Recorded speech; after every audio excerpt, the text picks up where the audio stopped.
I always thought having a twin would be like having a built-in best friend. Instead, I got a mirror that showed everything I wasn't: vibrant, magnetic, the center of attention. The kind of person who could convince our parents to sell my car to cover her gambling debts. Again. My name is Paisley, and I'm watching my restored '67 Mustang roll down our driveway with its new owner. The cherry red paint job I spent 3 summers saving for gleams in the morning sun like it's mocking me. "It's just temporary, sweetie," Mom says, squeezing my shoulder. "Your sister's going through a rough patch." I shrug her hand off. "Like the rough patch last year when you remortgaged the house? Or the one before that when my college fund disappeared?" "Don't be dramatic," Remington calls from the porch, filing her nails like this is just another Tuesday. "I'll pay you back once my luck turns around." "Your luck?" I spin to face her. "You mean like the lucky streak you were on at the casino last night? The one that cost me my car?" Dad steps between us, his weathered face creased with worry. "Girls, please. We're family. We help each other." "Family?" I laugh, but it comes out hollow. "When was the last time anyone helped me?" "I help plenty," Remington says, tossing her perfectly styled hair. "Who got you that job interview at the bank? The one you showed up to instead of me, pretending to be me because you thought I'd mess it up?" Mom gasps. "Remington, you didn't!" "Oh, please, we both know Paisley would have bombed it. I was doing her a favor." I walk into the house, straight to my room. The bare walls mock me. My artwork sold months ago to cover another of Remington's investments. I grab my emergency duffel from under the bed, already packed because I've seen this day coming. "Honey," Mom appears in the doorway. "Where are you going?" "Anywhere but here." I shoulder past her, but she grabs my arm. "You can't leave. We need you." "No, you need my things to sell. You need my savings to drain. You need my identity for Remington to steal." "That's not fair." Remington appears behind Mom. "I'm trying to make things better for all of us. One big win, that's all I need." "You've been saying that for 10 years. I wrench free from Mom's grip. "I'm done being your backup plan." Dad blocks the front door. "Let's talk about this rationally." "Rational?" I pull out my phone, showing him my banking app. "While you were co-signing for Remington's latest loan, I was watching my savings disappear. Again. $3,000, Dad. My money." His face pales. "She said you agreed." "When have I ever agreed to anything involving her gambling?" "It wasn't gambling," Remington protests. "It was an investment opportunity." "At a blackjack table?" "I had a system." "The only system you have is bleeding this family dry." The words explode out of me, years of resentment finally breaking free. "And you all let her because heaven forbid precious Remington face consequences." "That's enough." Mom steps forward, her voice sharp. "Apologize to your sister." I stare at her, something inside me finally snapping. "You're right. That is enough." I push past Dad and walk out the door, ignoring their calls. My phone buzzes with texts. "Mom, please come back. We can figure this out." Remington, "Don't be such a drama queen, Dad. Your mother's crying. Is this what you want?" I block their numbers and open my rideshare app. As I wait at the end of the driveway, I see Remington through the window, already working her magic on our parents. Poor, misunderstood Remington, whose twin is so cruel and selfish. My friend Javier's message pops up. "Got your SOS. Guest room's ready whenever you need it." I type back. "On my way. Thanks for keeping my secret account safe." Because that's the thing about being the responsible twin. Everyone underestimates how smart you really are. They never noticed me squirreling away money for years, building my own safety net while they focused on Remington's latest crisis. The rideshare pulls up. As I climb in, I catch one last glimpse of my family through the window, Mom crying, Dad comforting her, Remington somehow making it all about herself. They think I'm running away. They're wrong. I'm finally breaking free. And someday, when I've built something of my own, something they can't touch or sell or gamble away, they'll realize exactly what they lost today. It won't be the quiet twin anymore. It'll be the one person who could have saved them from themselves. You want to buy a what? Javier looks up from his coffee, eyebrows raised. A caravan.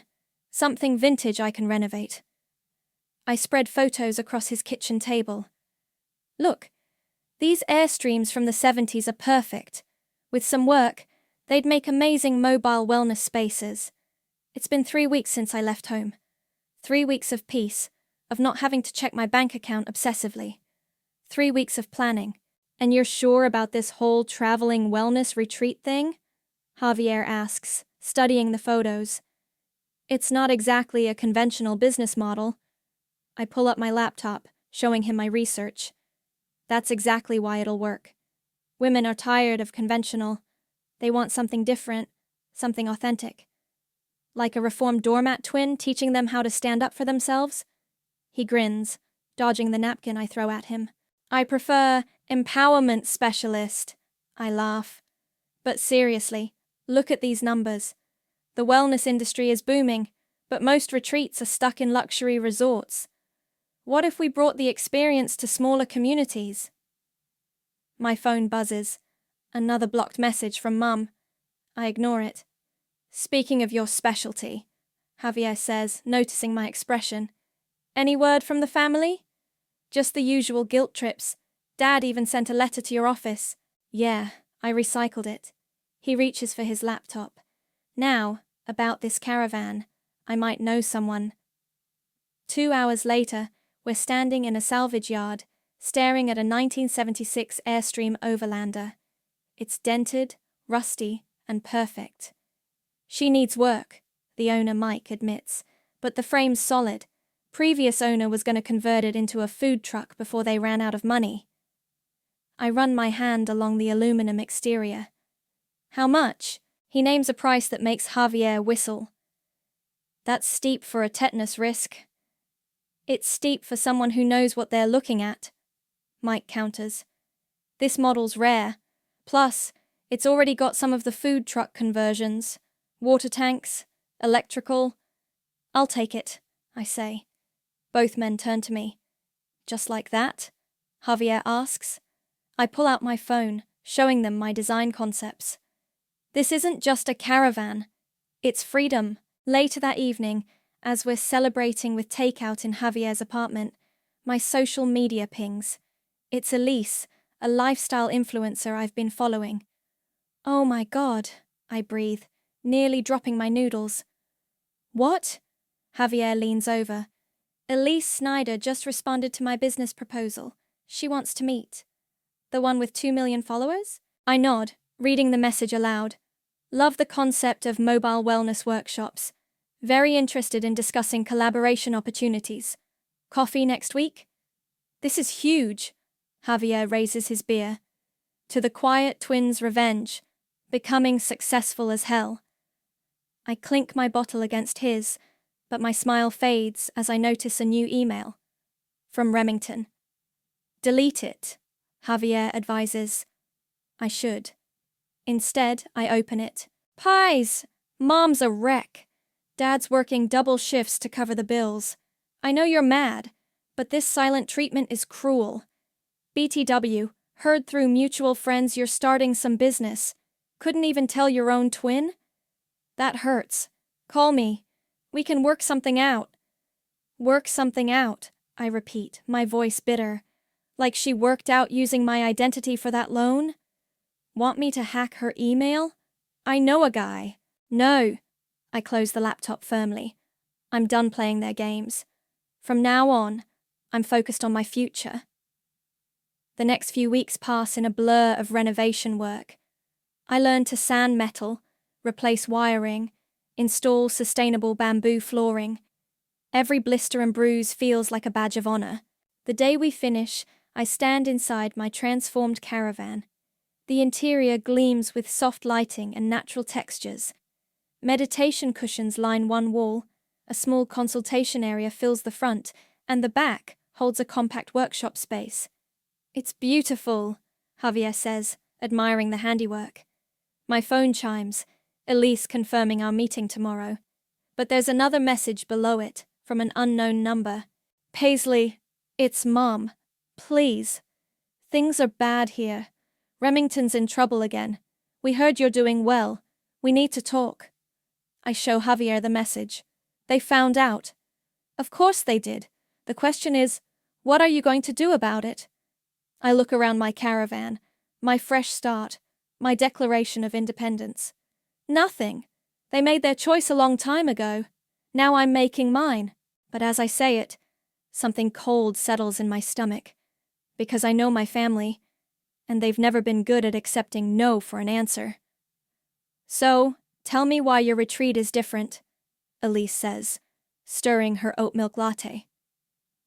We're sitting in a trendy cafe, and I'm trying not to focus on her massive Instagram following. Because it's real, I reply.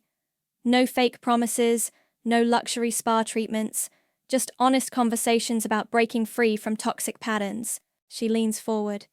And you learned this how? I take a deep breath. I had a twin sister who... she interrupts. Unless she died, you still have one. Right, have. She's the charismatic one, always has been.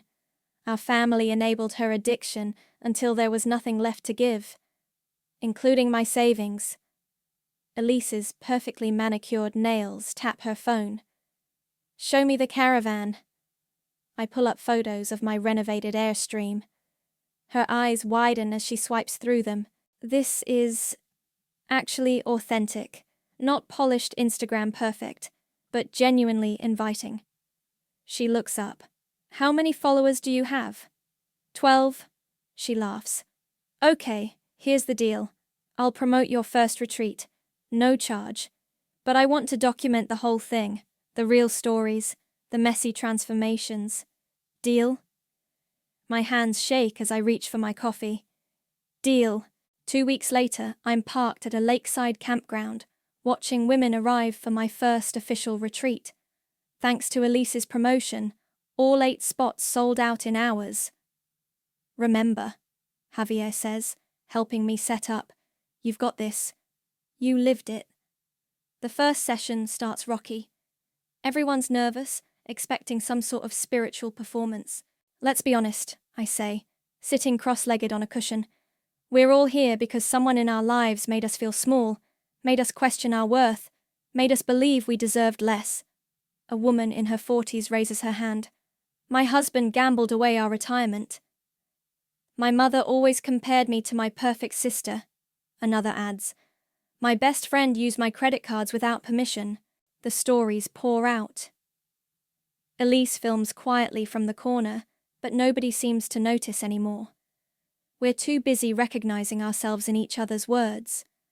By sunset, something has shifted. The women are exchanging numbers, hugging, promising to stay in touch. This is gold, Elise says, reviewing her footage. Raw, honest, powerful. Your bookings are going to explode. She's right. Her first post goes viral. Suddenly, my phone won't stop ringing. Women from across the country want to know when I'm coming to their city.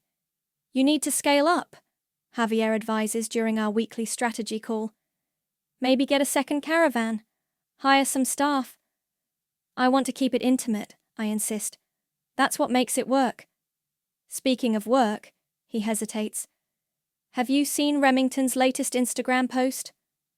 My stomach drops. No. I blocked her months ago. He turns his phone screen toward the camera.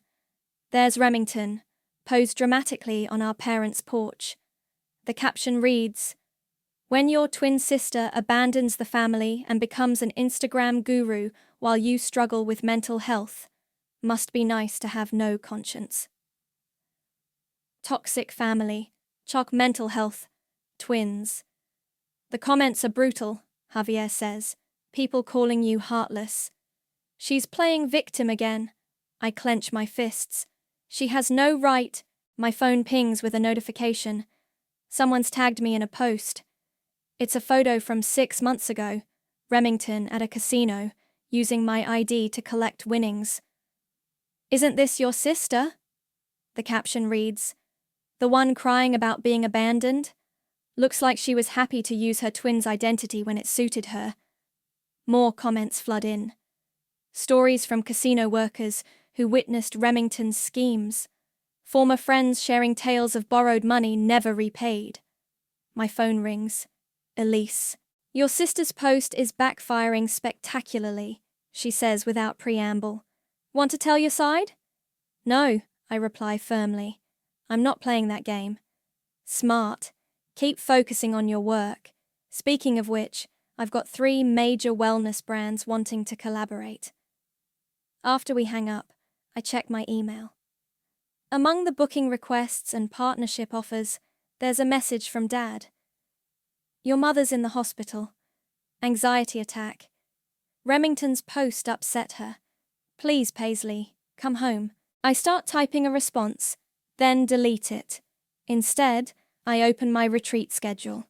Next week's session is about breaking cycles of enablement. My phone buzzes again. Another comment on Remington's post. "Maybe instead of shaming your sister online, you should book yourself into one of her retreats. Sounds like you need it." I smile despite myself. Karma really does work in mysterious ways. But as I prepare for bed, I catch my reflection in the caravan's window. For a split second, I see Remington's face superimposed over mine, and I wonder, how thin is the line between justice and revenge? "Your credit card has been declined," the gas station attendant says, handing back my card. "That's impossible. I just checked my balance yesterday." I try another card. Declined. Back in my caravan, I call my bank. The representative's voice is apologetic, but firm. "I'm showing several large cash advances in Atlantic City last night, given your history with gambling." "I've never gambled in my life." My hands start shaking. "Those transactions weren't me." "The ID used matched yours perfectly, ma'am. Same photo, same—" I hang up. Remington. Again. I call Javier. "She's still doing it. She's still pretending to be me." "I thought you froze your credit after last time." "I did. She must have applied for new cards in my name." I pull up my credit report. Oh God, there are 5 new accounts. "That's identity theft," Javier says firmly. "You need to file a police report." "Against my twin sister?" "Against a criminal who's destroying your life." My phone buzzes. A text from an old high school friend. "Hey, saw your sister at the Horseshoe Casino last night. She didn't look good.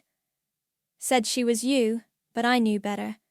Thought you should know." Another message pops up, this one from Mum. "Please answer. The bank is threatening to take the house. We don't know what to do." I block her number too, then Google private investigators. 3 days later, I'm sitting across from Knox Gross in his office. He's not what I expected. More rumpled professor than hard-boiled detective. "Twin cases are tricky," he says, reviewing my documentation. "But your sister's been sloppy. Casino cameras, credit card trails, witnesses who knew you both growing up." "I need proof," I say. "Enough to stop her from using my identity." "What about your parents? They're enabling this behavior." I stare out his window. "They're part of the problem, not the solution." Speaking of problems, Knox turns his monitor toward me. "Your sister's been busy on social media. There's Remington, looking thin and desperate, in a tearful video. My sister's out there living her best life, making money off other people's pain, while our family falls apart. She won't even answer our calls, some wellness expert." The comments are divided now. "Family first. How can you abandon them?" "Girl, get help. Stop blaming your sister for your choices." "Maybe there's a reason she left." Knox clears his throat. "There's more. Your parents' house is in foreclosure. Your mother's medical bills are piling up. And your sister, well, she's caught the attention of some serious creditors." "Not my problem," I say. But my voice wavers. No, Knox agrees. But it might become your problem. People like this, when they're desperate enough. My phone rings. Elise. Cancel your Nashville retreat, she says, without greeting. Your sister's there. What? She's going around telling people she's you, saying she's running a special preview session of your program, taking deposits. I feel the blood drain from my face. She's scamming people in my name? It gets worse. She's using your success story, but twisted, saying how gambling addiction led her to create the retreat. People are buying it. Knox is already typing. I can have someone there in 30 minutes to document everything. I shake my head. No, I'm going myself. Paisley, Elise warns, think this through. Your brand. My brand? This is my life she's destroying. After hanging up, I book a flight to Nashville. Knox hands me his card. I'll keep gathering evidence, but be careful. Cornered animals are dangerous. In my caravan that night, packing for Nashville, I find an old photo tucked in my journal. Remington and me at 16, before the gambling started. We're laughing, arms around each other, identical smiles bright with promise. My phone pings with a news alert. Local family faces eviction amid gambling scandal. There's a picture of our childhood home, Mom and Dad standing shell-shocked in the driveway. They look aged, broken. Another text comes through. Unknown number. It's Dad.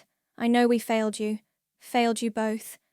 But please, help us stop her, before it's too late.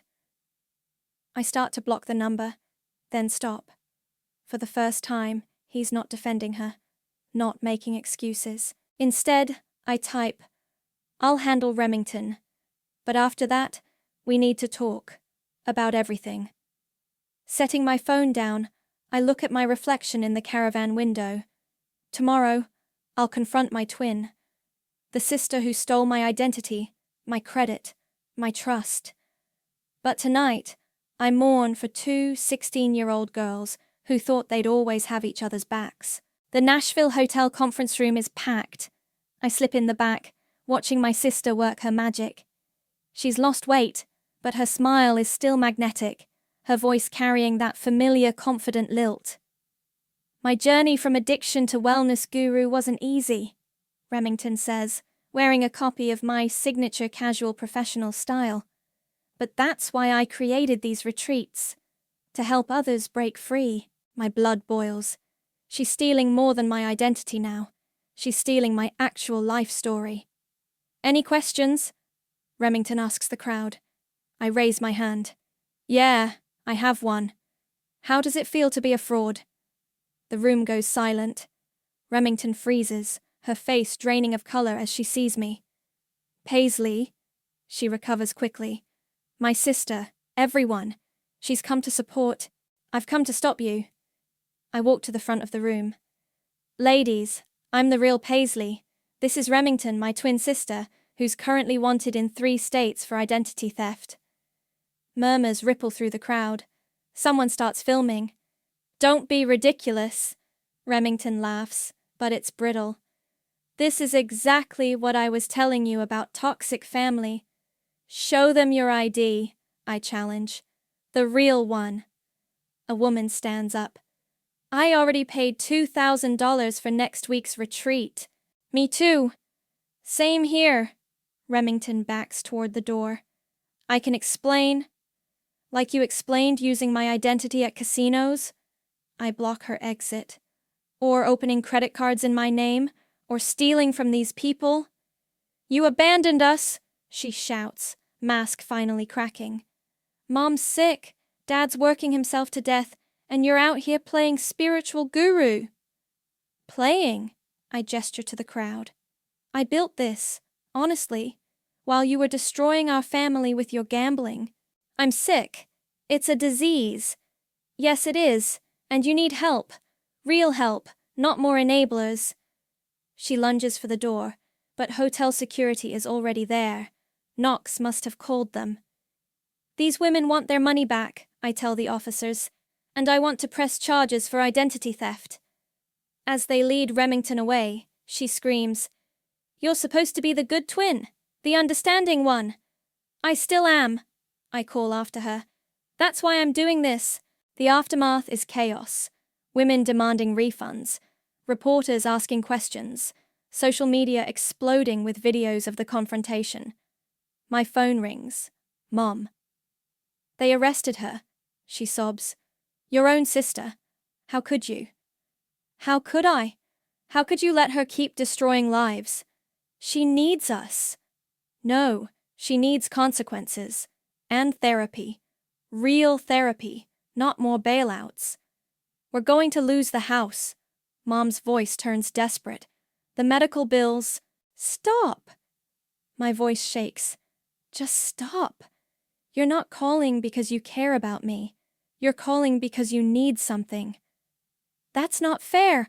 I'm your mother." "Really?" "Because when Remington stole my identity, maxed out my credit cards, and ruined my credit score. You didn't call then. When she impersonated me at casinos, you didn't call then. When she's sick. So are you, Mom. All of you. And I can't fix it." I hang up as Elise approaches. She's been filming everything. "That," she says, "was intense. You okay?" "No." I sink into a chair. "But I will be." My phone buzzes with a text from Knox. "Got everything on video. Clear case of fraud. Also, you might want to see this." He sent a link to a gambling addiction support group's website. There's Remington's photo from an article 6 months ago. Local woman celebrates 1 month sober. Below it, casino security footage from last week. "She was doing so well," I whisper. "That's not your fault," Elise says firmly. "I know, but..." I show her another text, this one from Dad. "She was clean for 6 months. Then you got successful. She couldn't handle it. Please, can we talk? Just us?" Elise reads it. "Are you going to respond?" I look around the conference room, at the women who almost became victims of my sister's latest scheme. At the life I've built, the trust I've earned. "Yes," I say finally. "But not about bailing them out.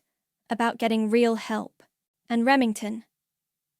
I think about the charges pending against her, about the rock bottom she's finally hitting. "Sometimes," I say, remembering a line from my own wellness workshops, "the kindest thing you can do is let someone face their consequences." But as hotel security clears the room, I catch my reflection in the window. We're still identical, Remington and I. Still connected by blood and history and all the complicated threads of family. I text Dad back. "Tomorrow, coffee shop on Main. Just us. And Dad, bring the whole truth this time." Dad looks older in person, hunched over his coffee cup at the corner table. His hands shake slightly as he pushes a manila envelope across the table. "What's this?" I ask, not touching it. "Everything." He clears his throat. "Bank statements, loan documents, the truth about where your college fund really went." I open the envelope. The papers inside tell a story worse than I imagined. She started stealing my identity in high school. My voice cracks. Dad nods. "Your mother and we thought we were protecting you both. If we covered for her, paid off her debts. You weren't protecting anyone. You were helping her destroy herself." I hold up a forged check from my teenage account. "And me. We know that now." He looks down. "The day you left, something broke in her. She got help, went to meetings. But then your retreats started getting attention, and she couldn't stand that I was successful without her. She said she could do it better, that she understood people's pain more deeply." He rubs his face. "We didn't know she was impersonating you again until the Nashville incident." My phone buzzes. Knox, sending updates. "Police found more victims in 3 other cities. She's looking at serious time." "Have you visited her?" I ask Dad. Not allowed yet. She's on suicide watch. The words hit me like a punch. Despite everything, she's still my twin. There's something else. Dad pulls out his phone. Your mother wanted me to show you this. It's a video of Mom in a hospital bed, looking frail. Paisley, please. I know we failed you. Failed you both. But your sister, she's not well. And I'm not either. The doctors found... I stopped the video. No, you don't get to use guilt anymore. It's not guilt. It's cancer. The world tilts sideways for a moment. Stage 3, Dad continues. The stress of everything. They say it accelerated. Don't. I stand up. Don't you dare blame this on me leaving. I'm not. I'm trying to tell you we need help. Real help this time. My phone rings. Elise. Turn on the news, she says. Now. Dad and I watch on my phone as the story breaks. Social media wellness gurus, twin sister arrested in multi-state fraud scheme. They're using our childhood photos, side by side with recent ones. Showing casino footage of Remington using my ID. Playing clips from her fake Nashville seminar. It's everywhere, Elise says. Your retreat bookings are cancelling. People are scared they can't trust which twin they're getting. Dad reaches for my hand. I pull away. I have to go. Paisley, please. We can fix this. Fix it? I laugh bitterly. Like you fixed Remington? Like you fixed Mom's cancer by hiding it until it was stage 3? We didn't want to burden you. I'm not the burden. The words echo through the coffee shop. Heads turn. I'm the one who got away, who built something real, and now... My phone won't stop buzzing. Cancellations, media requests. A text from Knox.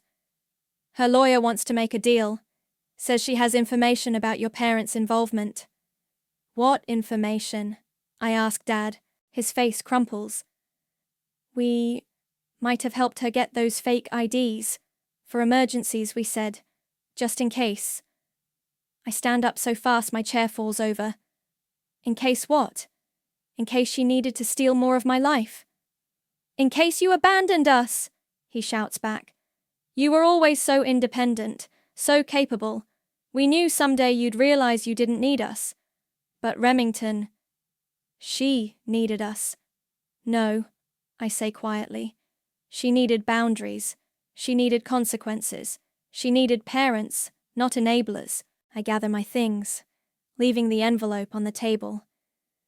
What are you going to do? Dad asks. What I should have done months ago. I pull out my phone, dialing Knox. Get me everything. Every document, every video, every piece of evidence about their involvement. Then call Remington's lawyer back. Paisley, I'm done protecting this family's secrets, Dad. It's time for everyone's truth to come out. As I walk out, my phone pings with a message from an unknown number. It's a photo from the jail. Remington, makeup free, looking more like me than she has in years. The caption reads, Your twin needs you, one last time. I show Dad the message. Tell Mum I'll visit her tomorrow. And Dad, get a lawyer, a good one. You're going to need it. Outside, the autumn air feels clean, crisp with possibility. My phone buzzes again, Javier this time. Ready for the nuclear option? He asks. I watch Dad through the coffee shop window, head in his hands, looking lost. Yes, I say. It's time for my next retreat, and my whole family is going to attend. The caravan feels different with my family inside it. Smaller. Mom sits wrapped in a blanket, looking fragile, but still managing to shoot disapproving glances at my decor. Dad perches awkwardly on a meditation cushion. And Remington, fresh from her release on bail, hunches in the corner, wearing an ankle monitor that beeps softly every few minutes. Welcome to Rock Bottom Retreat, I say, standing at the front. Special family edition. Is this really necessary? Mom asks. We could talk at home. Like we talked about Remington's gambling, or your cancer, or Dad helping her steal my identity? I set 3 folders on the table. No more talks. Today, we deal in facts. I open the first folder. Let's start with the casino footage. 6 different locations, 38 instances of fraud, all using my ID. IDs that you two helped her obtain. Dad shifts uncomfortably. We were desperate. You were enabling. I turn to Remington. Your turn. Why Nashville? She picks at her sleeve. You were everywhere. Social media, magazines, morning shows, living this perfect life while we were falling apart. So you decided to become me? I decided to prove I could do it too. She looks up, eyes blazing. Everything always came so easy to you. Easy? I slam the second folder down. Here's my credit report. 300,000 in debt that you racked up in my name. 7 years of identity theft. Was that easy for me? Mom starts crying. We never meant… And you. I open the third folder. Stage 3 cancer, Mom? Were you going to tell me before or after it killed you? Don't talk to her like that, Remington snaps. She's sick. We're all sick, I shout.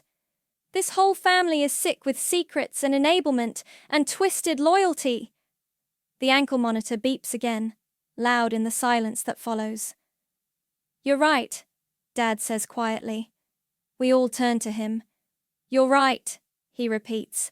We failed you both.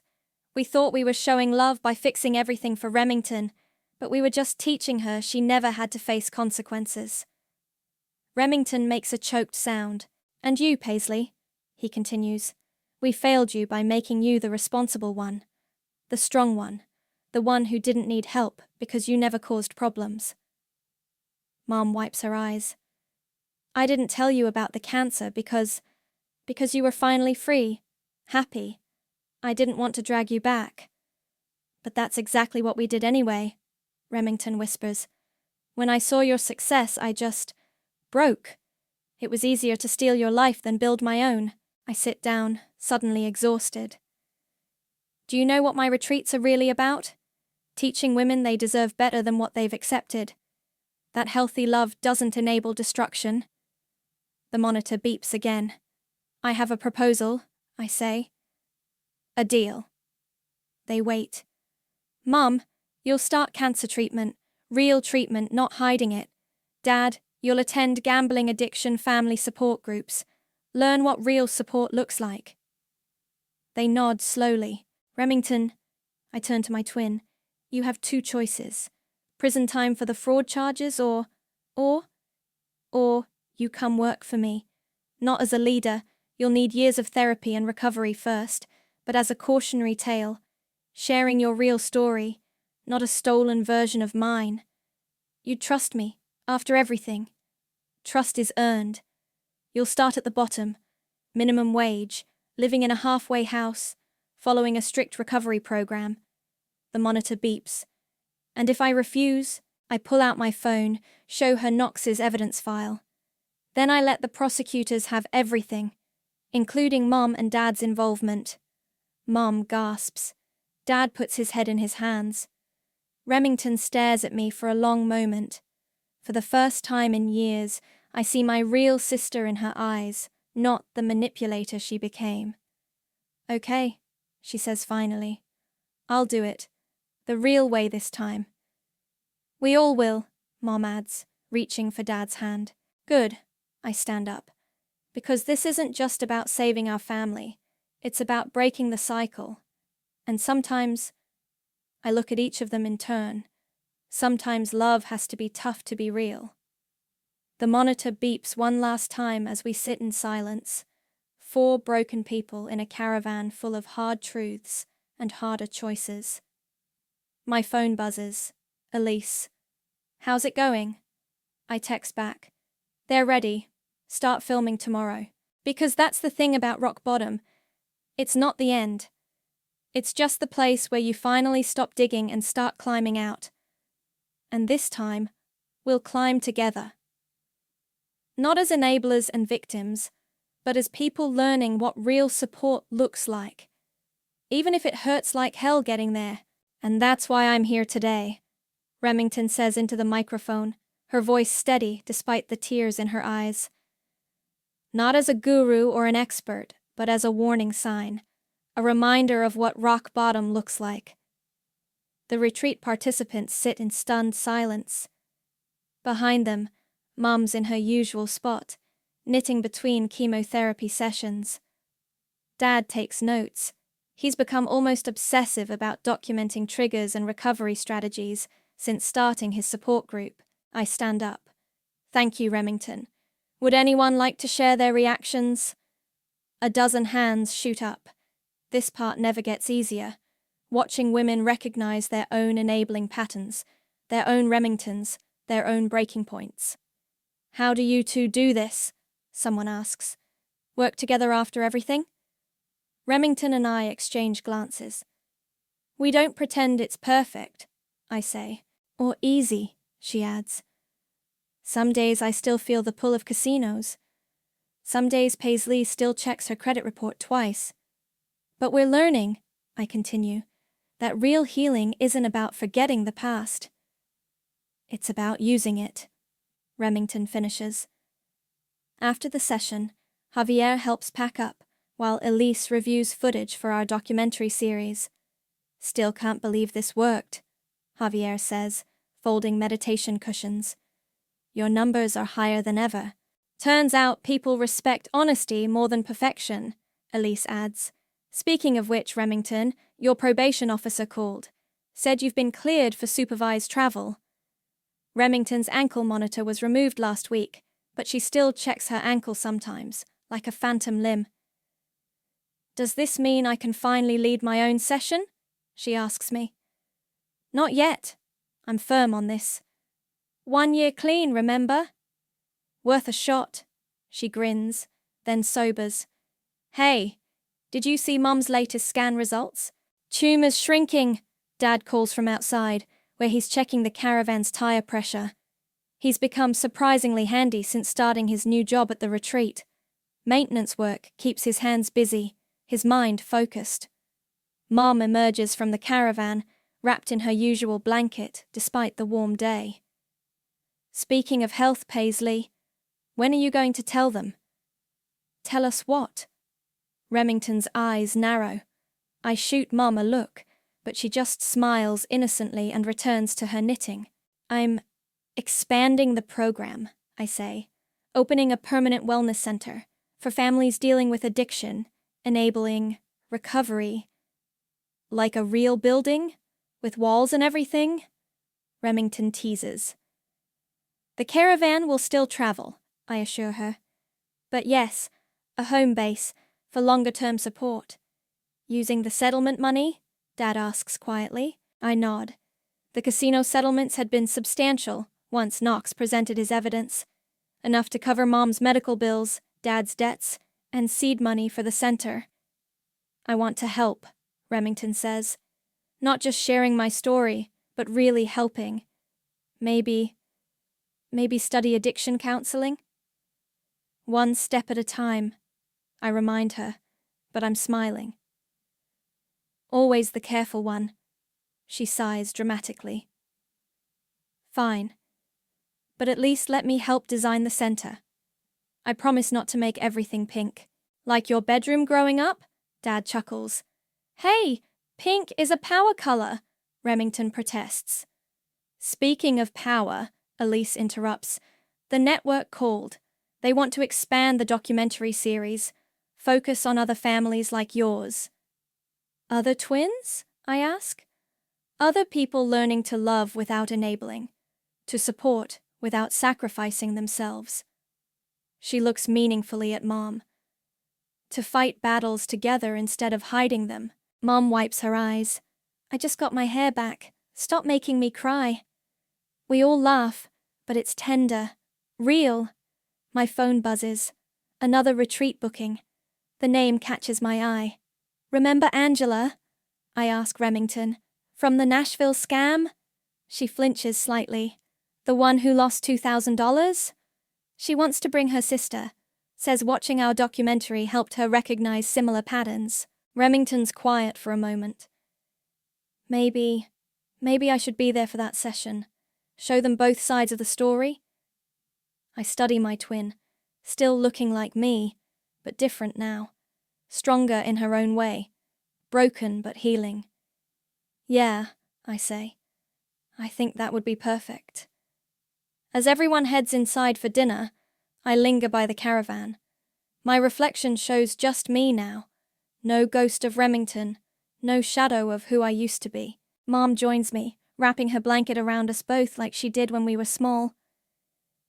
You know what the hardest part of cancer is? She asks. What? Learning to accept help, to be weak sometimes. She squeezes my shoulder. Thank you for teaching me that, for teaching all of us. Inside, I hear Remington laughing at one of Dad's terrible jokes. Elise and Javier arguing about camera angles. The sound of family. Messy, imperfect, real. Come on, Mom tugs me toward the door. Time to stop standing outside your own life. She's right. It's time to go in. Time to join my family. Not the one I left behind, but the one we're building together. One truth at a time.